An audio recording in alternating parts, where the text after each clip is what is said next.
Welcome to the AGM Satsang number 4. I'm going to be doing it a little bit different this time. Not going to do the intro. Figure I could just get right into it, as maybe the current intro is too meditative and might put some people off into a false perception of the content or how I really want it to come across. So let's just get into it. Shh. I'm hunting wabbits.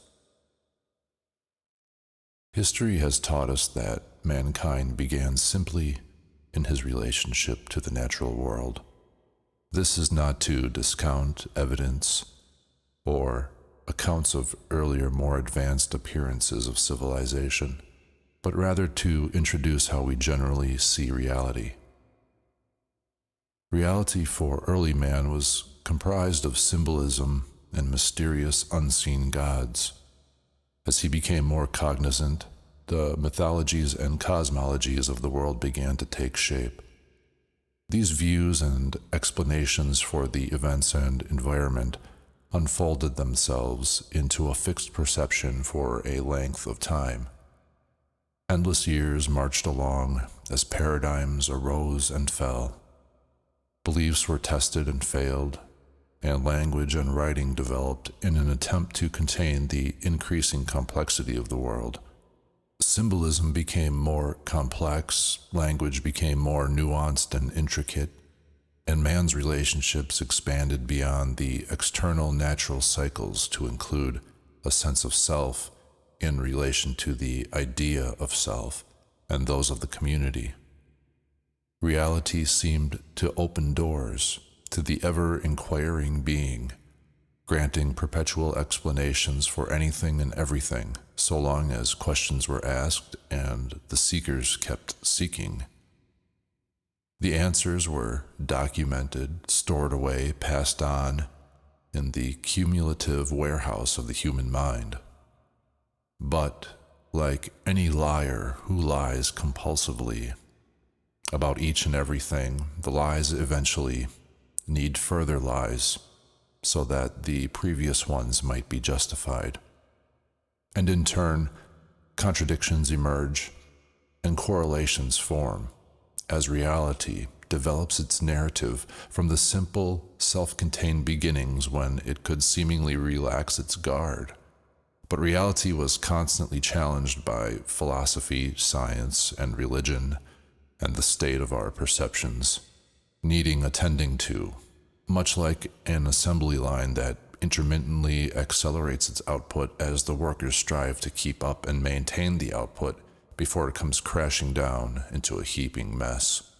Reality was forced into a progressive expansion, always needing to account for this or that where previously only a facade was required.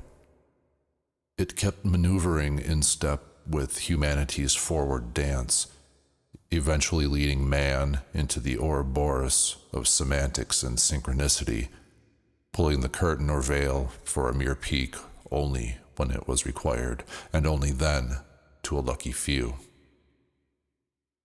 In the past few decades, it seems as if the reality program decided to open the floodgates for narrative-driven perception. In turn, this appears to have led a majority of the population into a sort of truth fractal neuroses. The internet went mainstream during this time, providing truth seekers endless nodes on the network to plumb for tidbits of information. This was done perhaps because too many inconsistencies were accumulating and people were finally opening their eyes to previously unknown details. Those digging into uncharted territories were met with all kinds of new and novel information as the program rapidly moved to accommodate the influx of quote-unquote conspiracy theorists. This then created a seemingly endless chain of white rabbit truths, which were to be found in the also seemingly endless rabbit holes available to explore. It appeared the system also adopted and integrated a type of retro-causal firmware, allowing it to manipulate perceptions of the past and repair possible gaps with information connectivity. We cannot truthfully say that all this happened in such a way as it would constitute a belief, but it works out in the process of active imagination, which is used to gain insights into complex problems, and is especially useful when it comes to matters of an esoteric nature. Let us consider, though, the post-truth era we have been swimming in. Non-stop contradictory news articles, fake news altogether, massive amounts of information being published, a majority of which is totally constructed by an artificially intelligent algorithm that consumes user-provided personal data through social media and data collected by corporations. It's happening right now, at this very second. Every word spoken, every photo posted, all this is used to engineer a virtual world bank of comparative truths and facts. The individual has at their fingertips every possible proof of anything they wish to believe. This is the post-truth era we have been living in the past couple decades. And yet, where does it all lead?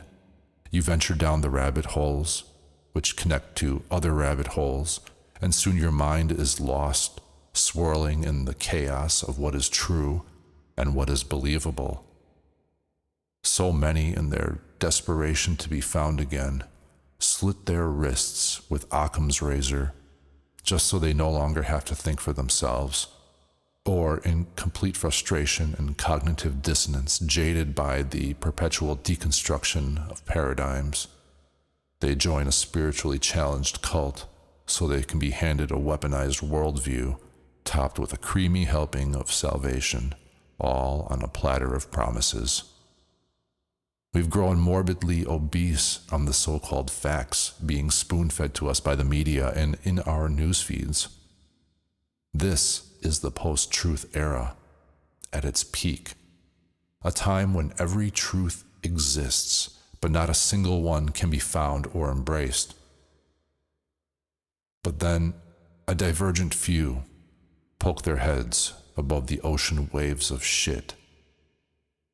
Tired of semantically crafted arguments, tired of trying to convince family and friends of the things they know to be happening in the world, the last few wasted breaths falling upon deaf ears. Tired of talking about the latest sports or celebrity scandal. Tired of being told what is and what is not by every single soulless faction and group who plant their flags on the backs of others. Tired of just not being able to find something real and authentic. And that is when it happens. We finally abandon the rabbit holes, leave them empty as they were, devoid of substance. None of those things ever really changed our lives in the end, only locked our minds into cages. The post-truth era is on its way out. It's had its day in the sun. Rabbit season is over. Leave the remaining hangers-on to their fundamentalist Christian New World Order conspiracies. Leave the ascended starseed LARPs to play out their frequency drama, dissipating one higher vibration at a time. Leave them all behind and break out into the new day. We are heralding the post-conspiracy era, where we've looked at and researched every tangent, seeking out that one thing that we could show the world and everything would change. But now we know that it won't. Each and every true individual is a new God with the ability to forge and discover their real self in the shadow of the alchemical firelight. In the post-conspiracy era, we seek the truth and the nature of the inner self, not by some fairy tale process supposedly encoded in a science fiction book, or by handing over membership fees to access the latest New Age lesson from a narcissistic bluebird guru. We seek because that is our nature, and through genuine self-inquiry, we come to understanding and knowing. We need no savior but ourselves.